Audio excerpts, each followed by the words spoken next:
Hello and welcome to another evening of serious conversation here on Hard Copy.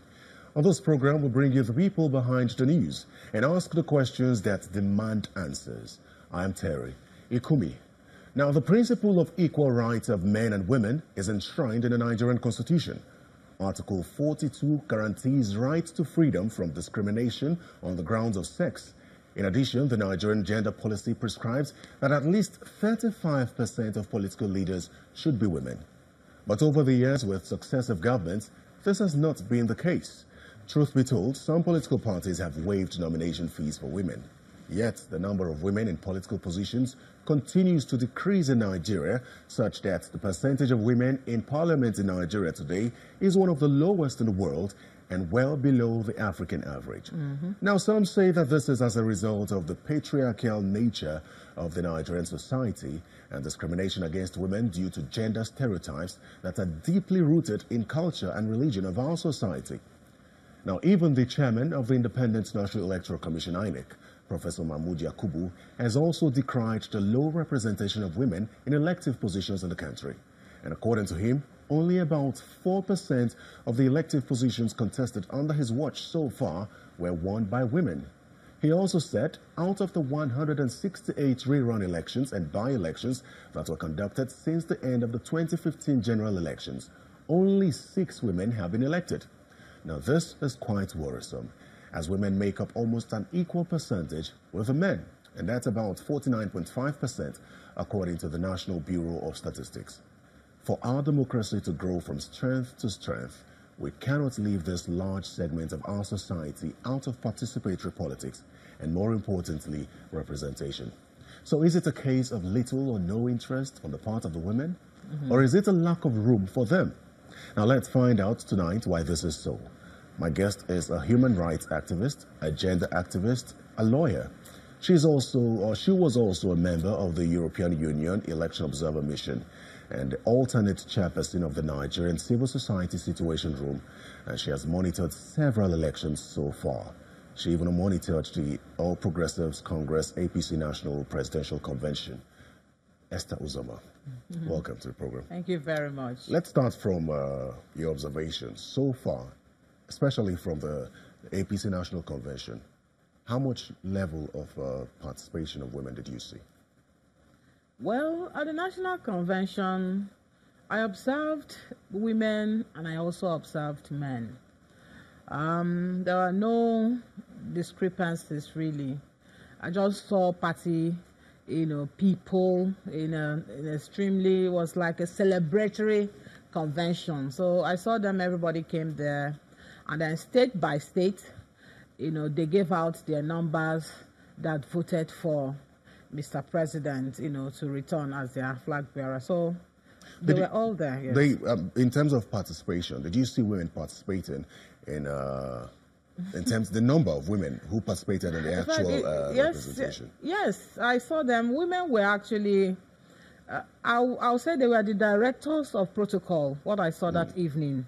Yes, they were the ones who were ushering in, telling people what to do, generally directing the affairs of that convention. I saw the likes of Abike Dabri, I saw Al Hassan, I saw quite some, the deputy governor of Lagos State. They were all there. You also observed some other elections, most recently the Osun election. Would you say the level of women participation in terms of voting has increased compared to what we used to have? Well, what you notice, is that quite before the time for the opening of polls, you see women, in their separate queues as prescribed by the Electoral Act in places where they are needed. So you see women in separate queues, waiting patiently for the polls to open. You see the aged, you see pregnant women, you see nursing mothers. They will always come, and they were given priority voting, as it is called. So they were there. They are the ones who carry cards. They are the ones who go extra mile to ensure they obtain their PVCs. They are the ones who want their sons to be champions. So I saw them fully. Is there any political party right now that gives you the hope that in the near future you'll see women actively participating in politics? And I don't mean just as voters. Well, for the big two, no. But for these other new political parties, yes, I see hope, because they are giving platforms to women. For these ones that are up and coming, they are giving they are seeding platforms to women. But for the big ones, they are squeezing women out. They are choking the life out of women in these big, political parties. Yes. So some political parties waived nomination fees for women. From your standpoint, do you think this is helpful in any way? No, it is not. So what do you expect of the political parties? When the chips are down, the man who paid for his form has a larger voice than the person who was seeded a form without payment. And the reality of our political the political quagmire that women have found themselves in is this: until we begin to take over the political structures of the political parties, consenting to women, say, take this, let it be on record that we gave women this, until we begin to actually seize the political structures, until we begin to actually determine who becomes a delegate or not, until then, it will still be an issue, regrettably, of tokenism. Give this to the women, let it be on record. Well, we gave women something. Until then. So whose responsibility is it to turn this around? Well, it has to be a joint effort. Why? Because patriarchy, like you said in your opening salvo, brought us here. But patriarchy is not entirely bad. No, it is not. Because the advent of patriarchy, we needed it to structure our society. Because the flip side of removal of patriarchy is that you find men who are feminized, men who no longer want to be men, feminized, and you really don't know where to place them.